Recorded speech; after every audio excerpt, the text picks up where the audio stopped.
Welcome to Watches with Dennis, and today I want to go over 5 of my favorite big date watches. I find the big date complication takes a feature that otherwise for a lot of people is an inconvenient aspect to a watch, especially for enthusiasts, for symmetry reasons in general, but it elevates it into something more interesting and accepted. But that being said, the feature isn't particularly common on watches, and a lot of people never seem to actually own any. As such, I've got 5 that I want to highlight, moving up in MSRP for each one. The first one's going to be the MIDO Multifort TV Big Date. The shape of the watch itself is cool, and the design is very straightforward, with the complication at the 12 o'clock position. I've never owned one of them, and while I have been tempted to pick one up, the size of the watch, which is 39.2 millimeters by 40 millimeters, makes me think I'd find it a little bit too large to want to wear a lot of the time. MIDO does make a smaller version of the Multifort TV, but that lacks a big date, which completely kills the fun of the design, or at least half of the fun of the design, in my opinion. The big date Multiforts run at about $1,200 US MSRP, and that's on a strap, not a bracelet. However, you can readily find these watches under $1,000, including on bracelet, if you go and look on eBay, and the strap versions are often available under $900. So the MIDO is by far the most achievable favorite I've got on this list. My second favorite pick is also going to be from the Swatch Group, but this time we're going to jump over to Germany and we're going to look at Glashütte Original, or GO. They have a really cool big date format, especially when compared to Lange Söhne, namely because the GO mechanism, the movement that they use, has both of the discs on the same plane of existence rather than sinking one of them underneath the other. So it provides a better balance when looking closely. GO will let you get the big date on several different models. If I were to own another GO, I'd probably go ahead and pick up something out of the Senator line. But I still have a soft spot for the Pano line, and so that's what I'm going to focus on here, because I did happen to own one. And in this video piece, you can see a highlight of a PanoMaticLunar, which was the model that I happened to have. You get an attractive asymmetrical design with the big date in the 530 region of the watch, with the moon phase to help minimize the negative space across the dial.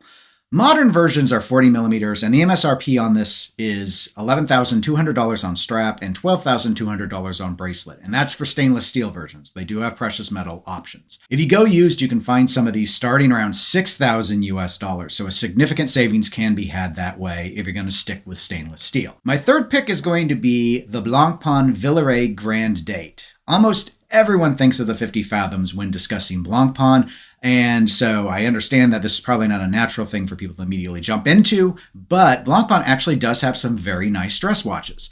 The Grande date is very simple, a very formal format, which I think is classically attractive.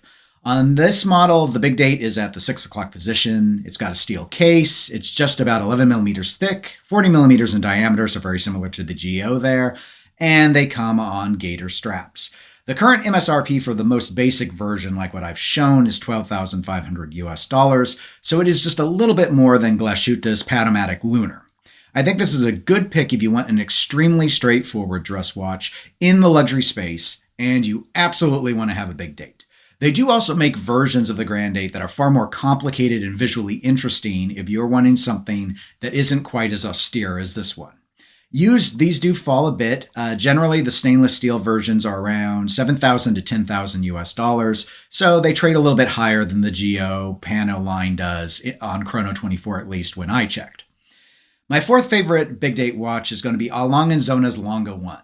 Again, like with GO, you can find big dates in other lines that Lange Söhne offers. While the date discs, as I noted back when talking about the PanoMaticLunar, are sunken when it comes to the case of a Lange Söhne, you'll have one that's actually a little bit lower than the other, and you can see that when you examine up close. I do think that's a negative compared to the GO mechanism. I do overall prefer the Lange one, however, because I think that the asymmetrical design that Lange has done is far more visually appealing than what we get out of the PanoMatic line. The golden ratio balance is a favorite of mine, and this is actually my favorite watch, not just really on the list. The Lange one is sort of my favorite watch just in general in all of watchmaking. Lange ones are only available in precious metal, so we're jumping up a lot in price at this point. The current production models in the most basic configuration, which is to have a big date kind of at the 1 o'clock position of a general standardized dial, and a power reserve indicator existing just below that, they MSRP at $44,700 US dollars.